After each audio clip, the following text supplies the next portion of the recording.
Hello and welcome to my YouTube channel Coinring Factory Zone.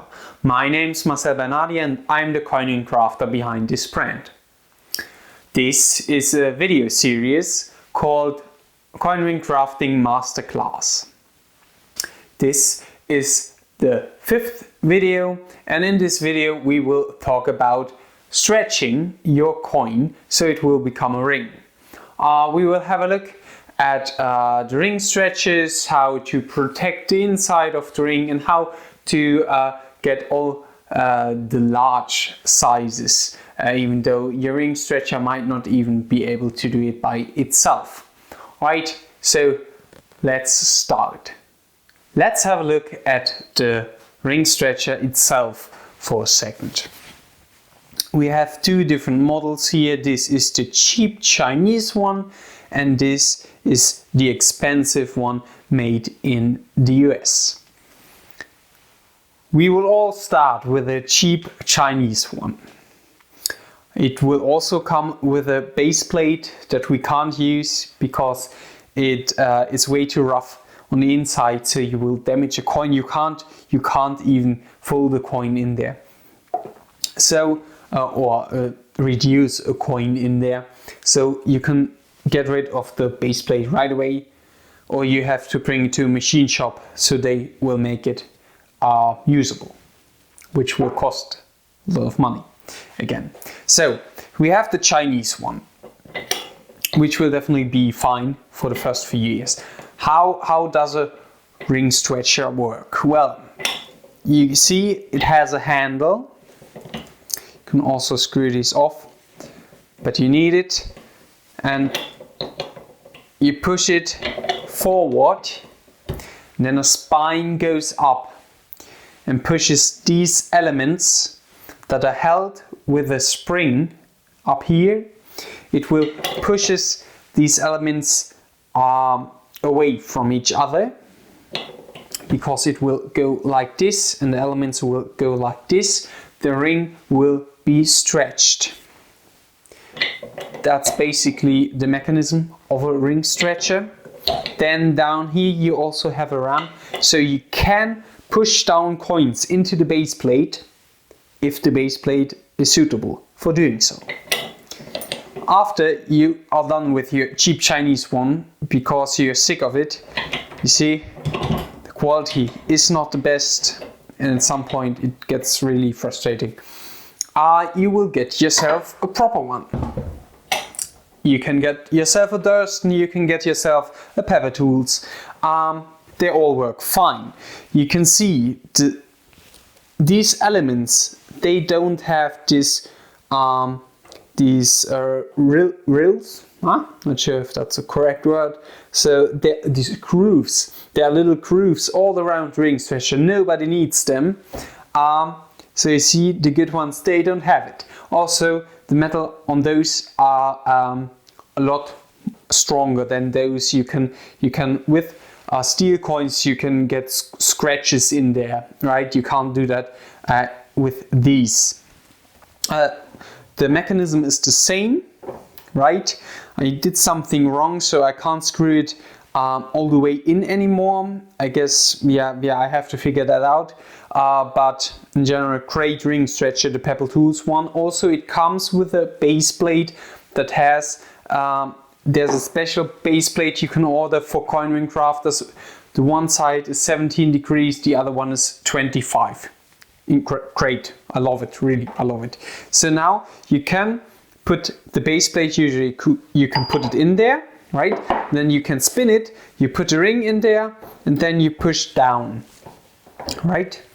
Yeah, you can also do that on your press, right? But you can also with silver, for example, do it here because it's quite soft. I would recommend screwing your ring stretcher to your workbench, right? It's actually a game changer. I had it loose for years, and once you screw it down, you don't take it off anymore. So when I go to markets, I take the old one with me. If you have it loose though, that's the technique that I used. You go like this. until it gets heavy. The larger the rings get, the harder it is to stretch them. What I then did is I turned it, and instead of doing this motion, which is not as easy, I did this motion. Like you can see, like this motion. It's much more comfortable, and you get a lot of you get much more power when you do this, right? So if you have it loose and you have a large coin and it's very hard to do, try this method. That might help you. At least it did help me. Now, when you are stretching ring and you want to preserve the inside, you can get yourself some paper towel, wrap it around it. You can cut a piece of plastic bottle, wrap it around it, put the coin onto it and then stretch it. So you can put something between the coin and the ring stretcher to prevent the ring stretcher from squishing the inside of the coin, the letters, the pictures that are on the inside, if you want to keep those. Now, what do you do if there's a customer, and these usually go to a size 15 or 16, who has a size 18 finger? What can you do? Well, you can't just widen it with your regular ring stretcher. You have to get something else then. You have to get this.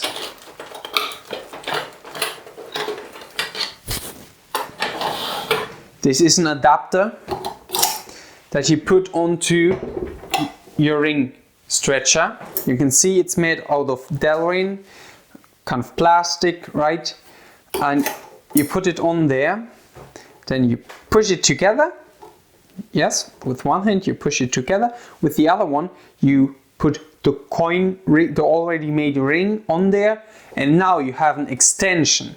And now you can make it, make the ring into a larger size. I guess that's basically it. That's what I have to say about ring stretchers. I want to say again, if you have the money to get yourself a decent ring stretcher in the beginning, I would do so. I would invest the money. A good ring stretcher is a great tool, makes your life a lot easier, and you also get a decent base plate which will basically make the dies reluctant, so you can just use this as the dies and you saved money on there. So getting the good ring stretcher actually saves you some money in the long run. Alright, so that's it for this video. I hope this video was helpful to you. Maybe you saw something about about ring stretchers you didn't know yet, or maybe a technique that you didn't know before. I would really appreciate if you would subscribe to my YouTube channel. I would really like if you could give a thumbs up to the video if it was helpful or you enjoyed watching it. And if you have any questions, feel free to put them in the comments and I will ask them the best I can. Alright, so have a wonderful day and see you in the next video. Bye!